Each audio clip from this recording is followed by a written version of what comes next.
Welcome to Hair of the Werewolf. I'm Chase, and I'm here with my co-host Lily. Hello. We are a supernatural horror podcast where we tell each other stories that are allegedly true, and often have a few drinks along the way. Today is no different. So cheers to all of you who are joining us tonight. Today's episode is special because we are recording it on location. The first time we've ever done this. Yes, it is so much fun so far. So if the audio sounds different, it's because we aren't in our studio. So apologize if it sounds a little bit weird or if there's any problems, but it's them's the breaks when we're doing something unique like this. Yeah. We are currently staying at the Hotel Andaluz in downtown Albuquerque. This is the hotel we stayed at when we got married back in 2014, and today is actually our anniversary. But the reason we are recording on this day is because this hotel is allegedly haunted, and we figured, well... 2-for-1 special right now. In, like, the best way possible. So... what better time to record than being in a haunted hotel? We are going to talk about the history of the hotel as well as some of its alleged hauntings. And after we do that, we are also going to tell you some of our firsthand stories from this hotel. We actually had creepy things happen to us. Not today yet. Maybe still today. Not yet. We'll talk a little bit more about that later, what our plans are. But we did have a couple weird things happen to us in the past, and we'll get to that eventually. Every experience we've had definitely was together. So that was the interesting part. So I'm really excited about that. And tonight we are drinking wine. Oh, yes. Our fancy wine. First we had a Barolo, and then now we're having a Chianti. Yeah, I love red wine, and wine makes me a bit catty. It makes you sassy. Makes me sassy. So we'll see how that works out for me tonight. I don't get drunk on wine very often, but I'm already feeling it. I know. We started early. This is bad. And we just had room service, which is something we never do because that's like a luxury, and I hate spending money. So, but it's a special occasion, so we did room service, and I feel all fancy now. And I feel super fancy. So I'm glad. So, I think to start, I should just tell a little bit of the history, right? And then you're going to talk about the hauntings? So, I think what we're going to do, you're going to give us a little bit of a history, and then I'll have some more modern hauntings, and I think you have some pretty cool... I have some stories from the past, past haunting stuff. So, Absolutely. let's get into that. All right, so here's a bit of history of the hotel. I think it's pretty fascinating. Hope you do, too. As of today, the Hotel Andaluz is a gorgeous hotel located in the heart of downtown Albuquerque, and many consider it to be one of the best places to stay in the city. With a rooftop bar and regular concerts in its vintage-style lobby, many people have been to the hotel, even if they aren't staying the night. It's kind of a big place in our downtown scene. Oh, yeah. The second-story bar, right? Is that the one you're talking about? Yeah, it's on the roof. It's kind of a tiered hotel, so, it has different rooftop sections. So it's on the roof, but it's not on, the top of the hotel. Right. But the history of the hotel's, a bit rocky. It hasn't always been this fancy hotel that it is right now. It was originally built as part of the famous Hilton hotels.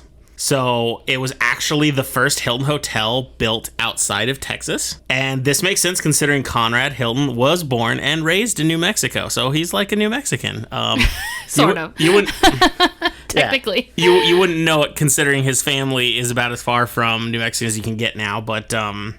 built with a starting budget of $700,000, the hotel opened its doors on June 9th, 1939 as the Albuquerque Hilton. $700,000 in 1939. 1930. What would that be now? I totally should have converted it, and I didn't. But we know it's a lot of money. It's millions. Oh, many, many millions. With 176 rooms spread across 10 stories, it was one of the tallest buildings in the state and one of the first high-rise buildings in Albuquerque. One of its claims to fame was it was the first building to have air conditioning in it in Albuquerque. Dang. You know what? That sucks. No, that's good. But it sucks to think about it because I've lived in New Mexico for quite some time now, and holy hell, the summers are real. Yeah, so it's good for the hotel, but then I just made me feel bad for everyone else. Everyone else anywhere beforehand. Wow, that would have been tough. Its location is pretty ideal, or at least it was at the time. It's walking distance from the train station, which is just down the way. Yeah. And considering the time frame in the late 30s, the railway was the mode of transport. Right, so, that would have been perfect. It was a perfect location, so it got a lot of people in. During its early years, it garnered reputation as a high-class hotel with high-profile guests. Conrad Hilton even spent his own honeymoon at the hotel with his wife, movie star Zsa Zsa Gabor. Really? Yeah. I had no idea. And even in the late 50s, the hotel hosted John F. Kennedy, who was a senator, not a president yet, but still pretty high profile. I don't think he's haunting it because I don't think you haunt places you just visit briefly, but maybe you do. Only for a second. No, definitely not. I mean, of all doubt the he's hanging places out. JFK is supposed to haunt, I don't think it's this hotel. Right. One of the most endearing qualities of this hotel is that it actually looks like it belongs in New Mexico, which it's one of my favorite looking hotels. So it totally looks like it fits in with all the other buildings, but it's got a little bit of panache, makes it look a little bit fancier if you ask me. It has the stucco design we see in all the local buildings. The lobby inside has a blend of historic Mexican charm with a slight Moroccan flair, which is mostly modern additions done to it. There are a number of small rooms and booths separated by curtains. I think they're called casbahs. Oh, yeah. I think so. Yeah. It really feels like you're in a very different place when you're inside. It's a really amazing looking hotel. We should have pictures on our Instagram if you want to scroll through. We're definitely going to post some stuff. Yeah. Now, despite being initially successful, the hotel was sold in 1974 because Hilton built a more modern hotel closer to the highway interchange.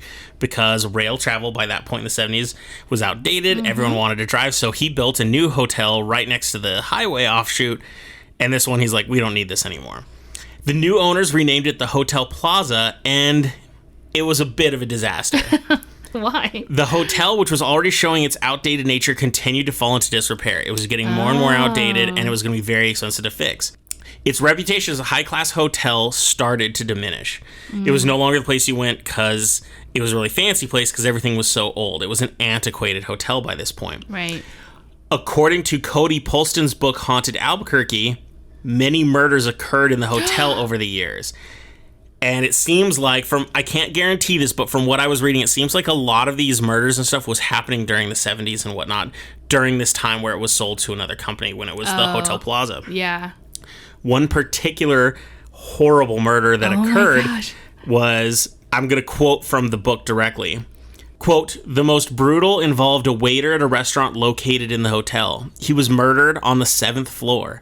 When the hotel maid came to clean his room one morning, she found him lying in blood, face down on the bed. Investigating police found that he had been stabbed more than 35 times all over his body. Shit. His spinal cord and throat cut and his head scalped. End quote. So that's directly from his book. Once again, it's Cody Polston's book, Haunted Albuquerque. It seems like a pretty awesome book with a lot of interviews and everything like that. I would like to point out, we are staying on the 7th floor. Yes. By request.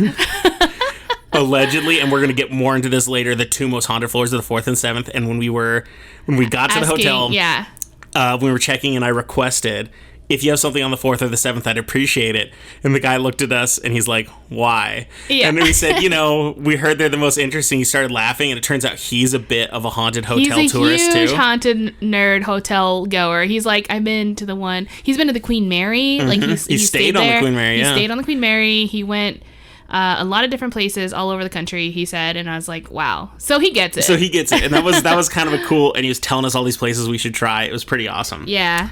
But back to the, horrible murder story. He didn't have a date, but the way it was written, it seems like maybe that happened during the 70s. It was also during this time that the hotel cemented its reputation as being haunted. The book contained an interview with a man who used to play music for events and weddings during the 70s. He had set up his equipment in the ballroom earlier that day. When he got off the elevator, he heard music emanating from the ballroom. When he entered, he saw a woman dressed in country-style clothing, singing a song and playing his guitar. Furious that someone was using his equipment, he approached the stage, yelling at her. As he got close, he noticed that none of his electrical equipment was even plugged in. And when he turned to the stage, the woman was gone and the music had stopped. Was his guitar still there? Yeah, I don't know. He didn't say specifically. He told his friend about the encounter. His friend was at the hotel that night, too. Okay. Who informed him that a famous female singer who looked like he described, named Sandy Saunders, performed years before, just a few years before, in 1972, in that very ballroom. After a performance in Santa Fe, she was involved in a car accident while driving to her home in Hatch, New Mexico, where all the chili comes from. Yeah. The crash caused her car to careen into the Rio Grande River, and it flung her body to the opposite side of the riverbank. Shit. Her head was decapitated in the accident, and they've never found her head. What the? These are the worst stories ever, but they're so crazy. Ever since, an apparition of her has been seen playing at numerous venues, including the Hotel Plaza Ballroom that she played at, recently before, or close to before she died. Yeah. Another often repeated story from 1980, when it was still the Hotel Plaza, tells the story of a young girl who came into the lobby crying uncontrollably. When one of the hotel staff approached her and asked if she was okay, the girl turned and walked into the nearby ballroom. The employee followed closely behind, yet they found no one in the ballroom when they entered. So she went in first, and he's like, or the person's like, what is happening? Yeah, just went right after and no one was there. Ew.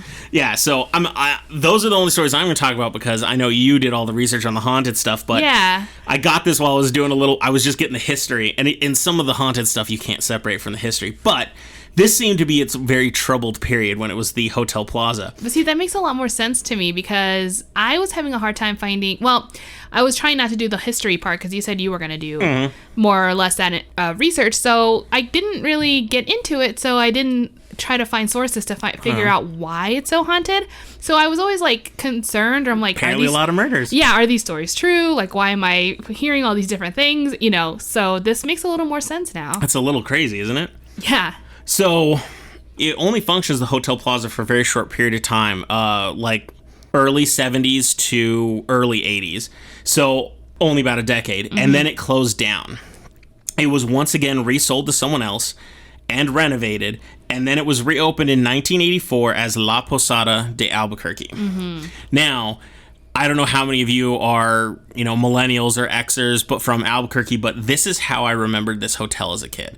I always knew about the La Posada Hotel downtown. And whenever I was downtown, you'd see the giant sign saying the La Posada and everything. It was something very familiar to me. But I never stayed there. I don't even think I ever went into the hotel. It just existed, and we knew it was historic. And it was at this time that they actually filed for it to become a historic landmark. Oh, okay. So it is registered as a historic landmark and is part of the National Register of Historic Places. So this is a famous place. They can't just tear it down anymore. Nice. And this happened when it was initially renovated into the La Posada. Despite the renovations, though, it really looked terrible. I couldn't find many pictures of it, but any of you who grew up in the 80s and 90s know exactly what I'm talking about. The horrible pastel, but still neon plus pastel color schemes. It just looked like a terrible soap opera in every single room. I have no idea. All of the wonderful vintage charm of the hotel was essentially covered up by awfulness. Yikes.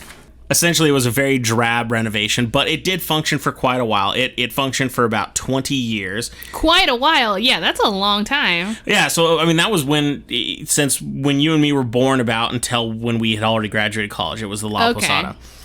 At this point, they were trying to get a better reputation for the place. It had been renovated, but it really wasn't a fancy hotel anymore. It was just a downtown hotel. Okay. People stayed here, but it wasn't a big deal. But in 2005, the La Posada was bought by someone else and underwent a massive $30 million renovation. And this is when it was turned into the current Hotel Andaluz, which the Andaluz... The name is derived from Andalusia, the area in Spain, the beautiful area. That's kind of just where it's derived from.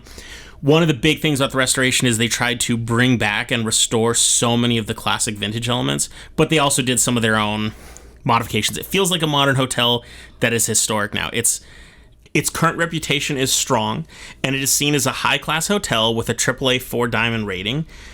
The renovations didn't get rid of the hauntings, though. In fact, most of the stuff you're going to hear about the hauntings actually occurred since it became the Hotel Andaluz. But I'm going to leave that stuff up for Lily. And later, we'll talk about some of our stories.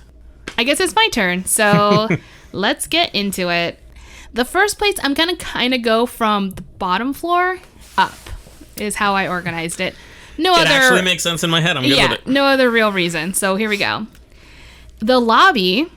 people have spotted a nervous woman walking around the lobby. She is wearing a white dress, possibly a simple wedding dress from the 1940s or 50s.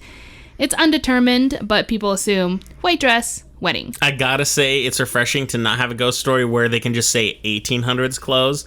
Like the entire century, they all dress the same for some reason. Yes. You're actually able to pinpoint like a decade, which I'm like, okay. Yeah. That's easier to believe. That's a lot better than I've done, for sure, or able to get before. So she usually looks like she's out of place and behaves as if she doesn't know what to do with herself. Her body language shows that she's nervous and anxious, often wringing her hands together and looking around as if she's trying to find someone. People speculate that she must have been a bride at the hotel, and shortly after getting married, her husband was drafted to World War II. He never came back, so on her wedding anniversary, she sometimes is seen looking around in the lobby, still waiting for him. Super depressing. Very depressing. Happy anniversary. Just kidding. What lobby are you going to wander around in after I kick the bucket? I have no idea. Something nicer. No, just kidding. No, I guess it'll just be at a brewery. That's where we spend all our time. Just all the breweries. Watch out if I die. So the next place I'm going to talk about is the ballroom. In one of the ballrooms, usually late at night, guests and staff members have said that they hear people laughing, music playing, glass clinking, and just all the sounds that you would hear at a party. But as soon as you look in, it's completely empty and silent.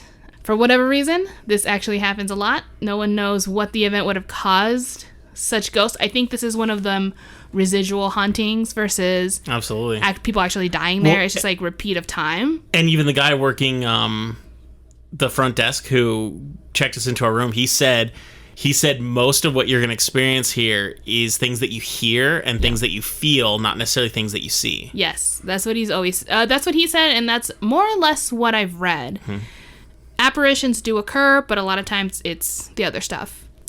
So let's go on to the second floor. There is a ghost of a little girl seen walking around.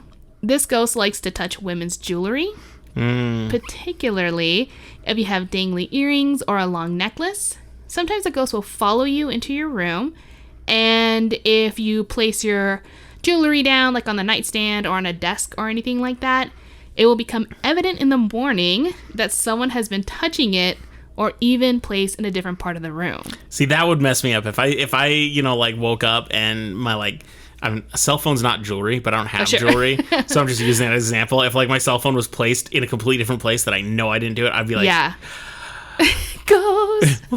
It's that little girl. She just wanted to play some game. I don't know. She want to play some Plants vs. Zombies? Plants vs. Zombies. Some there you go. That's Crush. A good one. Candy Crush. I was like trying to think of the most generic game and I couldn't. Candy Crush. Oh, she likes jewelry. She's probably playing Bejeweled. Ooh, that one has some cool sound effects. Topical. So that's basically the second floor. Not a whole lot going on. Now, room 409. This room has been considered to be the scariest to be in. Guests have frequently been frightened by a sudden, loud, painful scream of a woman coming from inside the room. Yes, it is not nice. Some have described it as screeching sounds or even just like agonizing moaning. If guests are lucky enough, then they will only feel random cold spots, anxiety, fear, or general uneasiness. How lucky. How lucky. There were cold areas in my room. I was mostly anxious. I was pretty terrified. I think I got out pretty nice. Yes. Pretty good night. The thing is that people who went in there and mediums, this is the kind of story they got out of it. Not anything too specific, but they get more of a story that these sounds are usually created specifically, like if they're screaming or some agonizing sounds, it's definitely someone who suffered a violent death. Aww. Or a tragic experience while staying at the hotel, and that moment is stamped in time. It's horrible. Kind of thing. Yeah, it's not a good room to stay in.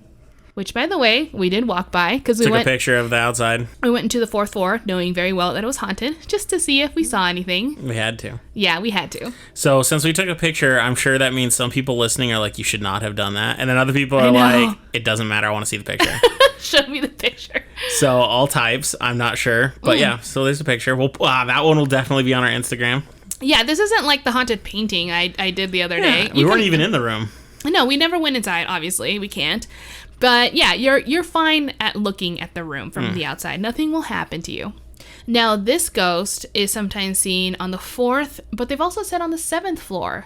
So here we go. It is of an older woman who's often seen in a pink old-fashioned dress. Her usual haunting time is at sundown. It's her bedtime. She old-fashioned. Yeah, she's like, I gotta get this out of the way. I have to go to bed. Guests will see her appear and then disappear.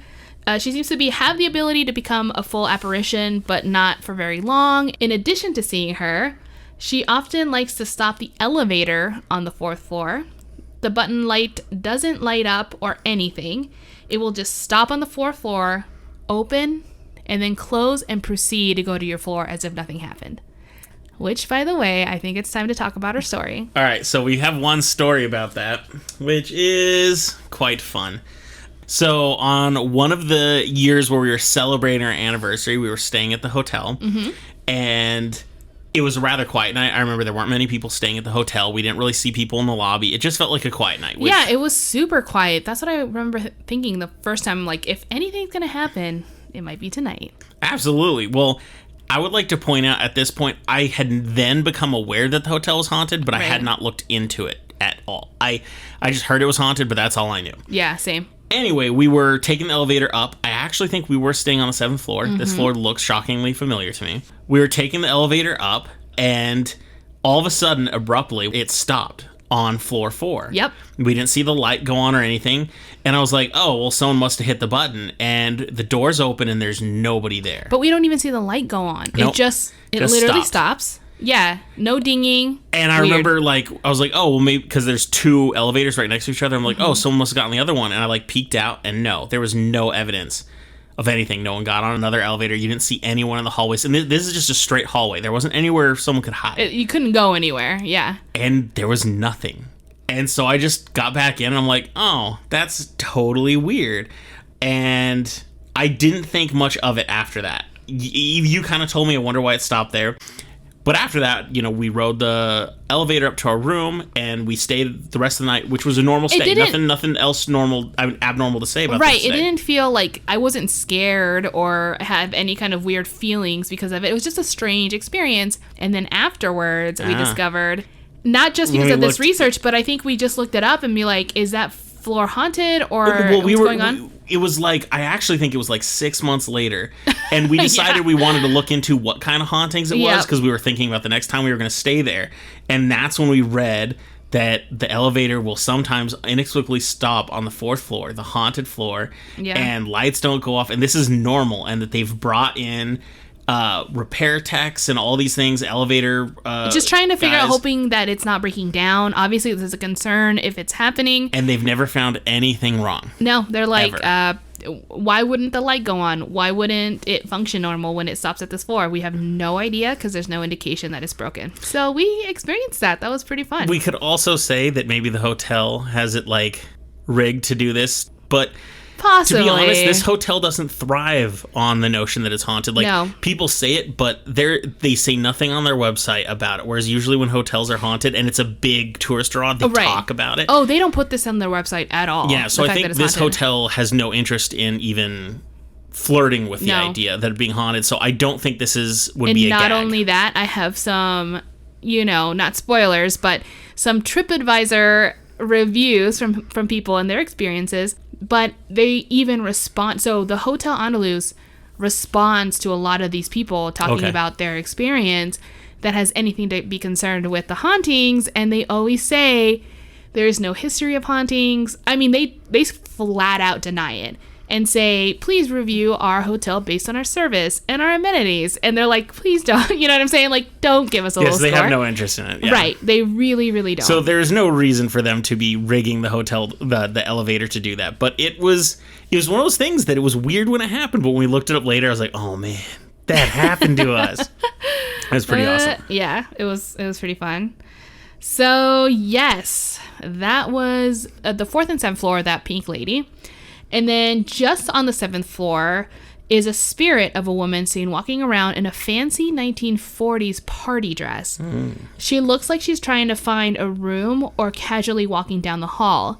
And people say that aside from her strange attire, you would have assumed she was just a guest. She's that real looking. You can hear her steps, you can hear her, you know what I'm saying? She's just a person. But nope. Because sometimes when she passes by you or you kind of look back, she's gone.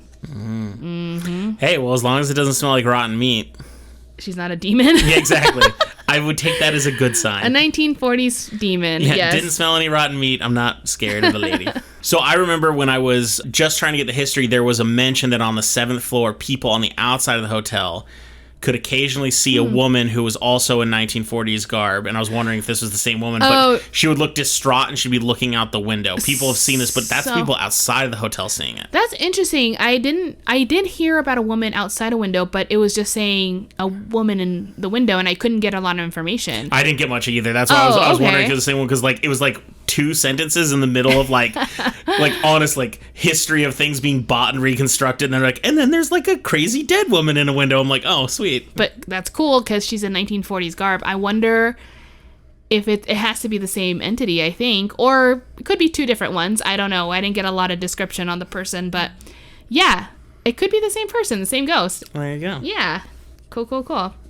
But with that said, I think I need a little break because my wine is gone and I'm sad. I'm all drinking carefully because I'm on the edge of the bed and it's got all these beautiful white hotel linens, and we have a habit of spilling red wine on everything, on nice mattresses. My mattress that we have now, when it was brand new, the day we got it, we celebrated and we spilled red wine on it. So we literally ruined it to make it irreturnable within... We hadn't even slept on it yet. I barely remember this, but it's probably because of the wine. So whenever we change the sheets, I still see at the foot of the bed the red wine stain from college. I'm like, yep. And it was me. So... So yeah, we need to take a break. I need some more red wine, and then when I get back, we're going to talk about people's personal experiences. And we have another personal story for you too. So stay tuned. Be back in a sec. Okay, guys, we're back, and we have our wine, our fresh fancy drinks. Our fancy wine. So, like I said, the next things we're going to talk about are personal experiences. Actually, before we get into that, I just want to point out that I brought our wine glasses so that we'd have nice vessels. We didn't want to drink out of like the paper cups we get in hotels. Oh, yeah. Well, this is a nice hotel, so they actually just provided glass glasses. Yeah, nice glasses. And we're actually drinking the wine out of those, not the wine glasses I brought, because our hotel glasses are nicer than the wine glasses we own.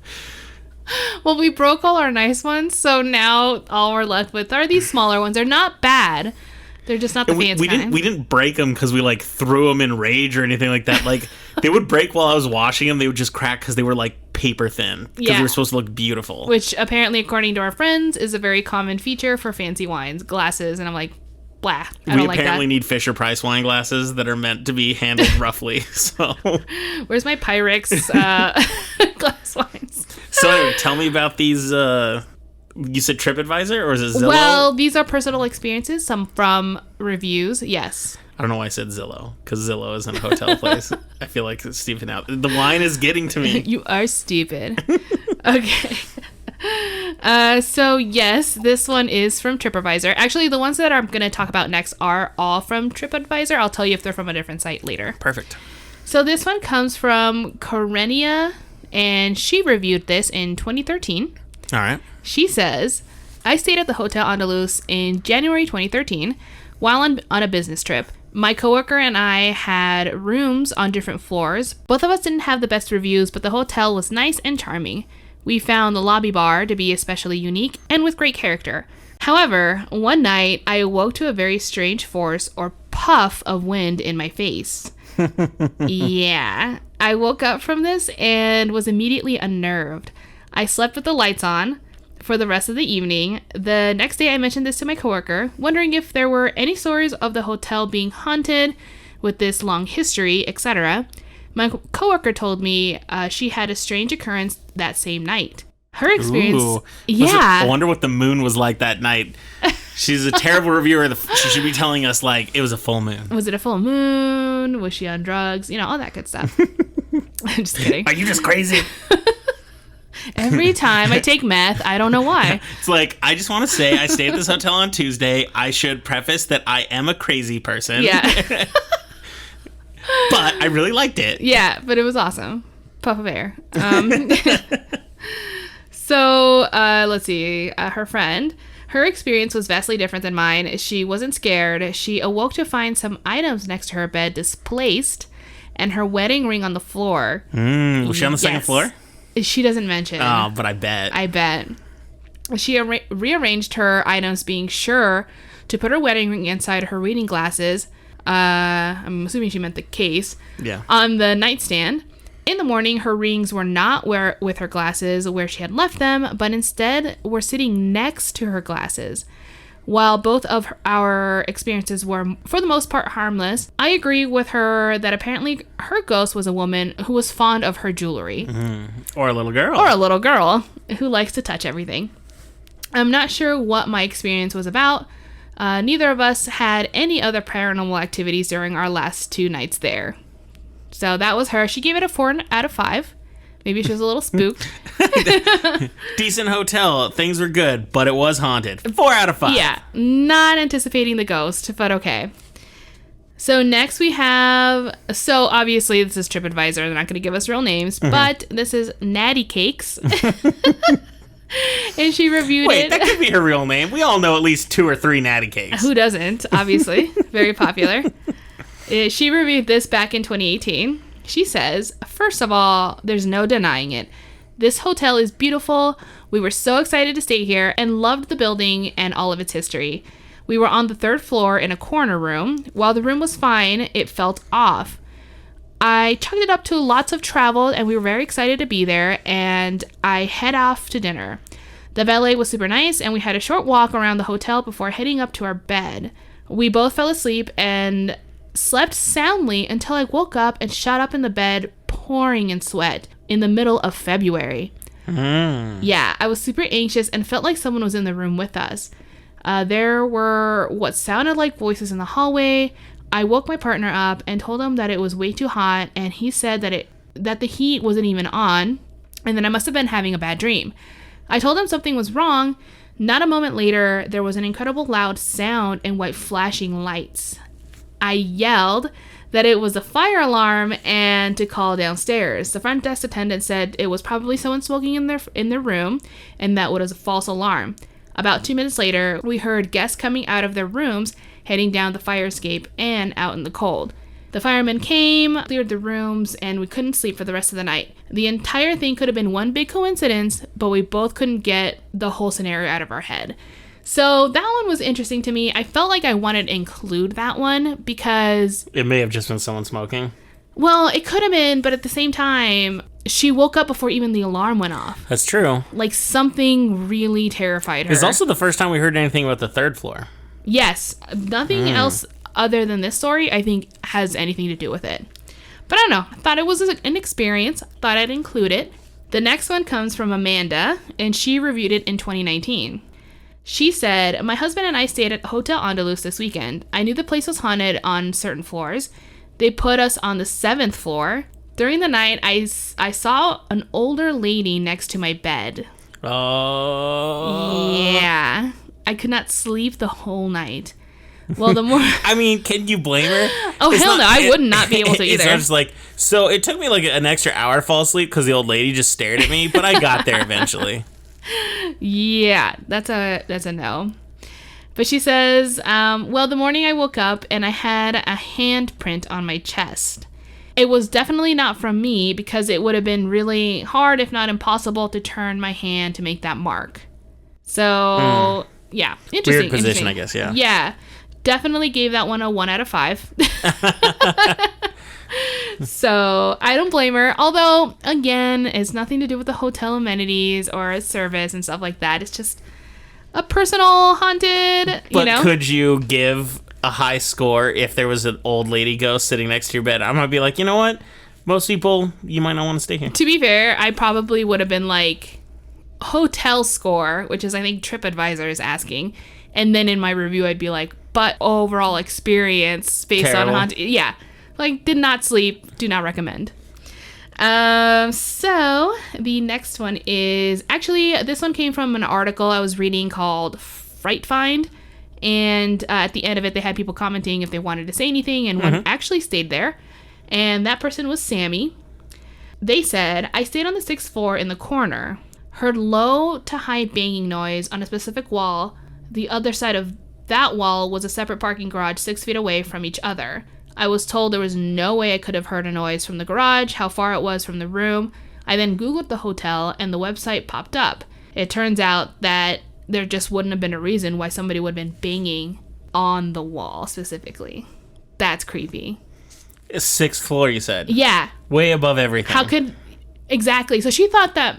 She wasn't, like, quite thinking, or they, I don't know if it was a she or he, wasn't quite thinking about the orientation of the room until she later Googled it. And she's like... Yeah, there was no way. You're not... You're not up against a parking garage in any direction. No, not at all. It's mostly just free air everywhere. It's just air. That's creepy. That one really creeped me out. I'm like, okay. However, Sammy gave it a 5 out of 5, so that's nice. Would knock again. The next story is actually from a website called hauntedplaces.org. Highly recommend it if you want to look up at hotel rooms, or if you're like, for example, you're staying in a city and you want to find a hotel that's haunted. This place has all the haunted places in that city, all over the United States. We need to use this more for our New Mexico trips. Oh, yes. I agree. So this one is from Catherine. She reviewed this in 2014. She says, I went to a corporate meeting in the hotel about 8 years ago. During a break, I went to the restroom. I heard the door open and assumed someone else came in. I exited the stall and was washing my hands. When I looked in the mirror, there was a lady dressed in 40s attire looking back at me. Damn. Mm-hmm. I said, nice clothes. Where did you get them? She replied, I don't remember. And then she said, is the hotel closed already? As I turned to look at her, I realized that it got really cold and then she was gone. I went back to the conference and never left the room unless other people went with me. I go to the hotel every Christmas and keep expecting to see her again. I always wonder what she was asking for. So that's cool. Like, she's not... I mean, she was afraid. I think she was a little freaked out. But maybe she got over it. Yeah, she's like, okay, this is exciting. She came out and reached out to me. She had a good time. She came back. I do like that the ghosts commented. Like, usually in most ghost stories, like, the ghosts aren't communicating. So she said, like, nice dress, and the ghost is like, thanks, or like... You don't see that too often. Or thanks, hear about that. It has pockets. No. It disappears with me. It's awesome. Yeah, I'm the full package. Yeah, I don't know. I think it's a really cool story. Like you said, interactive ghost. The next story comes from Grace. This was from 2015. And she said, stayed last year on Super Bowl night. Room was on 10th floor. I felt a deep abandoned loneliness when I stepped out of the elevator. The guy that was helping us with our bags wouldn't get out of the elevator. In fact, he just pointed to the door because it was fairly close and said, that's your room over there. Oh, wow. So either he's really bad at his job or he is scared. Who knows? Maybe something really weird happened to him. Yeah. Anyway, so she says that the floor felt like I was the only one staying on it. I did not sleep at all. I just felt heaviness and sadness. I could not explain it. Today I saw the posting and said, no wonder. And I'm not a real believer kind of person either. I worked in the Whaley House in San Diego as a docent, but the Hotel Andaluz, yes, there's something there that is unhappy, bereft, so alone. What floor was that again? She said 10th floor. Oh, okay, I don't think we've ever been that high. No, yeah, I don't think we've ever even gone up that high. You're right. I wonder if she describes herself as a sensitive person when it comes to like supernatural stuff. Well, I don't know. She said she worked at the Whaley House in San Diego. That's a big haunted area as a docent. I mean, so she was there a lot, and she's like, no, the Andaluz is haunted. 10th floor, huh? Yep. Well, I can guarantee we're not here alone on this floor tonight because our neighbor is banging some fierce, or there's a very angry ghost thrashing shit. Hey, as long as they're in the other room, I'm fine. Yeah. So I'm sorry if you hear any banging or talking. Obviously, we're in a hotel room, so there's going to be different sounds that we're not used to. Yeah, I don't know why you have to bang around a hotel room. Like, it makes sense if you're partying, but it just sounds like this guy is really bad at unpacking a bag. Yeah, staying still. But anyway, on to the next story. We have George Casey here from 2015 as well. Now, he says, I worked on the remodel of Andaluz Hotel for 2 years. Yeah, so we got someone on the inside here. In my time on the site, there were many stories floating around the job. I myself experienced a few creepy encounters with the spirit in this place. One was when I was working on the 6th floor. I was installing the AC units in the corner of the rooms.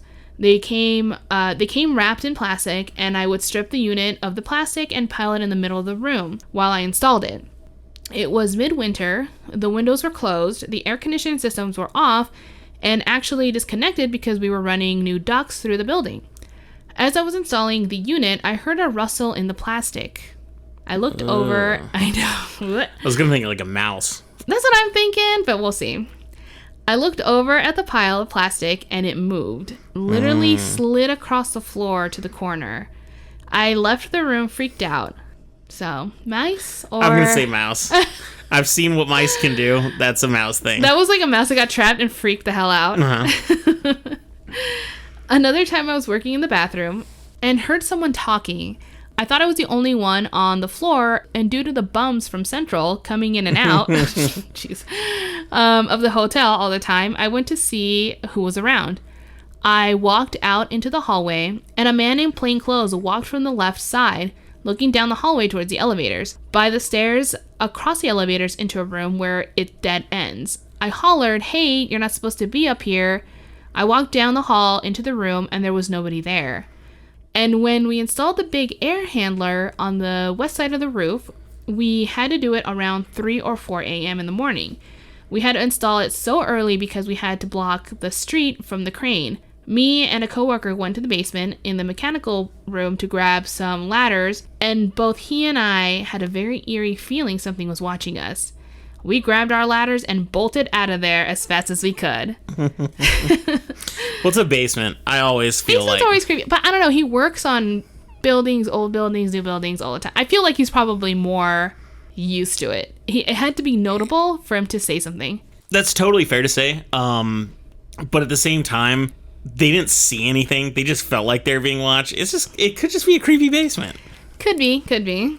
So he says, this building is definitely haunted day or night.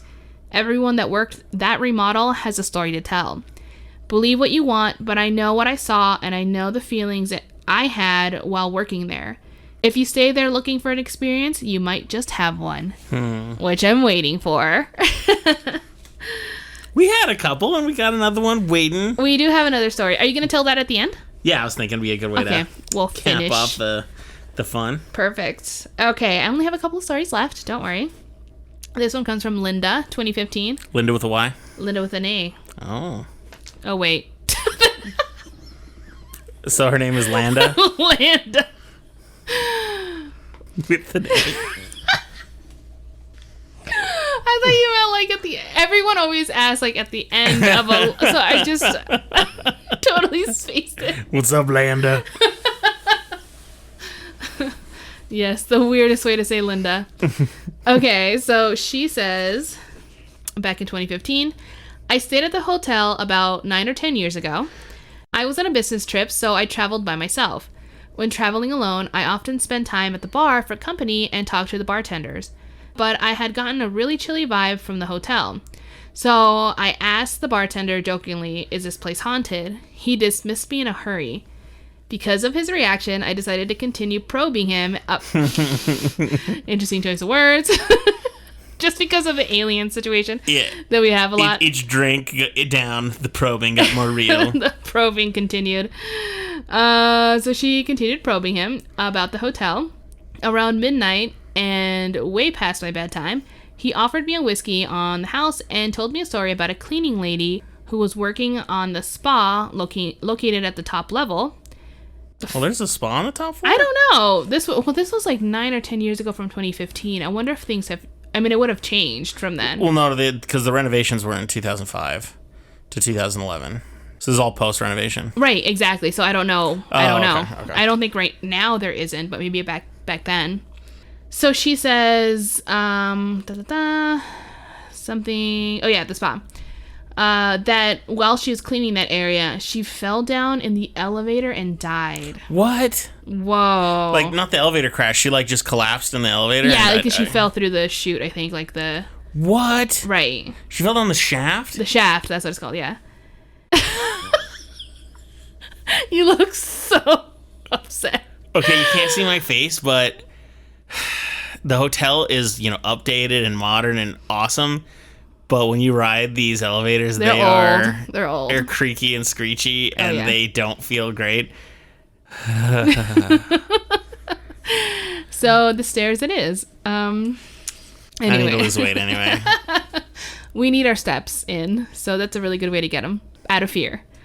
So she fell, and obviously she died. He said that he often saw shapes floating around in the main lobby. Shapes? Yeah, so I'm guessing like kind of like, you know how apparitions. So you've always made fun of me because one time we were on this huge long drive home from Wisconsin, and I had been driving so long, I started feeling a little bit tired. Yeah, super tired, and then all of a sudden I saw like a trapezoid in the sky, and I was like, I'm pulling over. I was like, I'm seeing random shapes. We have to sleep. When he says shapes, I'm guessing he means they're not very consistently a trapezoid or some sort of like You calling me triangle. A nerd with my nerd visions? Yeah, I think he was kind of referring to something that wasn't like a necessarily humanoid shape or something? Yeah, not necessarily a human, not necessarily anything, kind of like a blob. So he saw shapes floating around in the main lobby, the open area by the reception entrance specifically. So she says that obviously didn't put me at ease. I said goodnight and walked away. In the elevator where there were mirrors all around, they were very old school, and perhaps now with the renovations they no longer exist, but you can see to the eternity, one mirror facing each other. So you know what I'm saying? Oh yeah, exactly. That kind of infinity mirror thing. Right. Yeah. Me being a little tipsy, started waving my hands to see them through the eternity. That's when I saw little hands appear in the mirror, waving and doing the same thing. I was in a panic. I quickly looked down at my shoes and stared at my toes until I heard the ding and got out of the elevator. She did not want to look in the mirror anymore. There are a lot of mirrors in this hotel. There actually are. I'm not gonna lie. There really is. I hate mirrors. I think it's because it's not as open space kind of thing. A lot of Maybe, places. yeah. It's an older building. It's just not gonna have the same open concept. But I think there's like 4 mirrors in our room. Yeah. And they're all down the hallway. Yeah, it's just not for me. But anyway, okay, anyway. So lots of opportunities to see little hands then. Just look for them. So she says, once I was in the room, I relaxed, turned on the TV, and heard a banging noise of the water pipes as if someone was banging on them with a metal spoon. I thought that was an awkward sound until the water of my sink started to run on its own in the bathroom. Yeah, I went in there to turn it off, but no matter which way I turned the handles, it wouldn't stop. It was not until I screamed, "Stop!" that it did. Obviously not feeling at ease, I started listening to music. I knew the songs on my iPod quite well, so when I heard kids screaming and running around, I thought, that is not a part of the song. I took off my headphones to hear what was happening, and sure enough, I heard children running down the hallway and then silence. I got up to look through the door, what was happening, when I heard the knobs turning from the beginning of the hallway all the way to my doorknob. These were round-shaped and old school at the time. When I stayed, you still needed a key to your room, like an actual key. I saw my doorknob move as if someone was trying to get in. That's when I decided to go to bed as soon as possible so I didn't encounter anything else. Cover your head with your blanket. Yeah, just like, as long as I'm unconscious, maybe I don't hear or see anything. Okay, sure. When I laid down on my bed, I was reassured by the man next door, who seemed to be sound asleep because he was a loud snorer. Being alone in a place I didn't know at age 25, it was reassuring to know that someone else was there. And that if I ended up screaming, then hopefully this man would hear me and try to save me. So, remind me when she said she stayed here? So, she wrote this in 2015, that it was 9 to 10 years ago. Okay. And then she said, I'd lay there trying to sleep. It was by then about 3 or 4 a.m., and that's when I heard a vacuum cleaner turn on in his room. In lieu of his sleep. So she could hear him in there still snoring, and then hear like what a vacuum would turn on in there as well. She was like, oh, hell no. So yeah, she was very upset about that. Well, maybe it was like whoever was snoring, their spouse turned on an air dryer or something, like a hair dryer. Could have. You're right. Actually, you're very right. There's a lot of times like you would get ready in the morning and turn on your hairdryer while I would still sleep, and I kind of wake up, then go right back to bed and keep snoring. I don't think it's out of the realm of possibility. No, you're right. So she ends the story with saying she freaked out so much that she grabbed her purse and ran for her life. She says, I ended up staying outside the hotel in downtown Albuquerque in the middle of the night waiting for the sun to come up. Once it came up, I went back up, picked up my belongings, and left and never came back. That night was the most frightening night. If anyone is looking for a haunted thrill, this hotel would be for you. By the way, downtown Albuquerque, you would choose the streets of Central versus a hotel. That's intense. In the middle of the night, that's rough. That is super rough. Well, she survived. Either which way you look at it. She sounds like she might have overreacted. I don't know. I mean, I think she already had a lot of other things happen. I think that was just like the last straw. No, she's upset because she heard a vacuum go off in the room next to her. There was a girl who literally saw a ghost of a woman next to her bed, and she still was able to go to sleep. That's true. So I'm just saying, this woman, she heard a vacuum, and she's like, I was so scared. Like, uh-oh. That vacuum was terrible. I'm going to go stay on Central tonight. So I think her reaction's a little extreme. I don't know. I would have been scared. Not run on Central scared, but scared. So the next one, it's my last story. It's by Matthew Hunt from 2017. I was a security guard during the remodel around the summer of 2009. I had experienced several surreal situations. I thought it would be the homeless, but rather I could identify these events with humans. The first alarm... Wait. You said he couldn't identify them with humans? Oh, sorry. How did I say this? You said because he could. I was like, that means he thinks homeless people aren't humans. I'm like, this guy sucks. No. He says, but rarely could I identify these events with a human. Okay, so, like, cool. So okay. He wasn't thinking this was human, like a real person. As long as he's not implying that homeless people are subhuman, because that's not cool. No, don't worry. I just don't know how to read. It's not him, it's me. So, yeah, he says the fire alarm going off and having to call the engineer. So this is interesting. This is from two different sites, two different stories from two different people.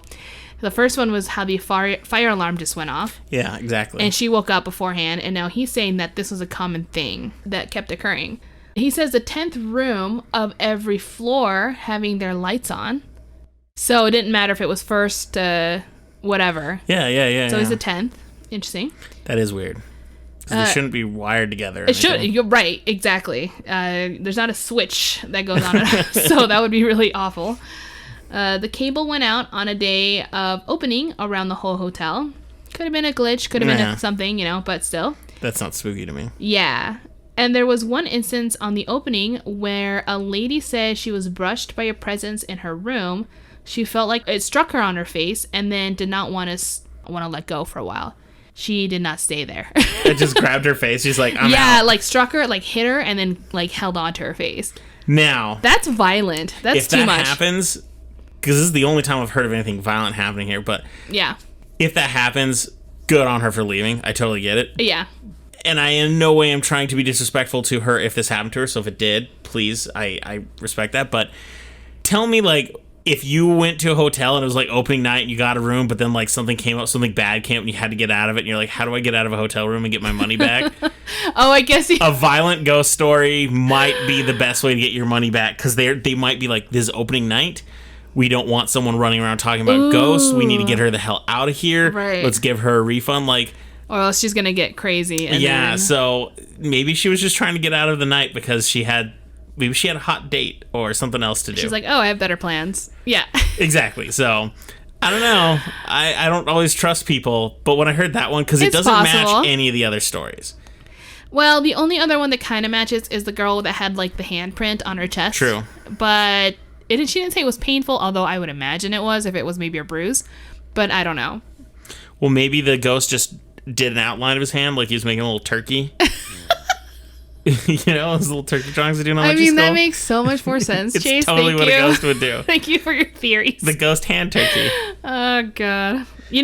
This is the kind of things you would do if you haunted people. It really is what I would do. I was like, I don't want you haunting me. It's going to really make me feel crazy. I'd be like, look at this couple staying in this room. Hand turkey time.